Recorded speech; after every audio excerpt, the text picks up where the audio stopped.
छोटे से गांव में रामू नाम का एक किसान रहता था।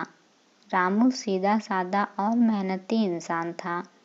उसके पास जमीन ज़्यादा नहीं थी, लेकिन जो भी कमाता था उसमें खुश रहता था। रामू के साथ उसका वफादार कुत्ता शेरू भी रहता था। शेरू और रामू का रिश्ता बेहद खास था। रामू अकेला था, लेकिन शेरू उसकी ज़िंदगी का हिस्सा बन गया था। शेरू सिर्फ रामू का कुत्ता नहीं, बल्कि उसका सच्चा साथी था। दिन में रामू जब खेत में काम करता, शेरू उसकी रखवाली करता। रात को जब रामू सो जाता तो शेरू घर के बाहर बैठकर पहरा देता।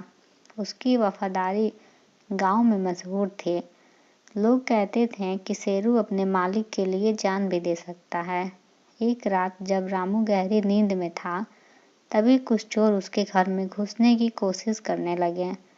चोर सोच रहे थे कि रामू अकेला है और उसे आसानी से लूट सकते हैं, लेकिन जैसे ही चोर घर के करीब पहुंचे, शेरू ने उनकी हरकतों को भांप लिया। शेरू जोर जोर से भौंकने लगा, जिससे रामू की नींद खुल गई।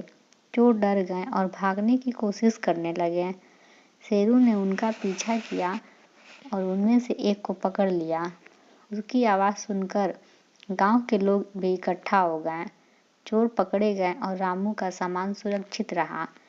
इस घटना के दौरान शेरू को चोरों ने पत्थर से मारा, जिससे वह घायल हो गया।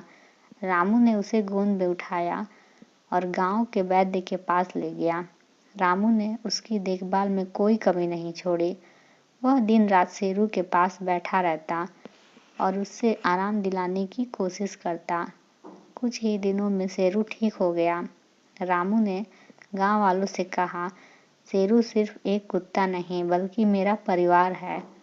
वह मेरे लिए अपनी जान तक दांव पर लगा सकता है। हम इंसानों को भी जानवरों के प्रति उतनी ही वफादारी और दयालु होना चाहिए। इस घटना के बाद गांव वालों ने शेरू को गांव का रक्षक कहा। हर कोई उसकी बहादुरी की तारीफ करता। रामू ने अपने हिस्से का सबसे अच्छा खाना हमेशा शेरू के लिए रखा। यह कहानी सिखाती है कि जानवरों के प्रति प्यार और सम्मान का भाव होना चाहिए।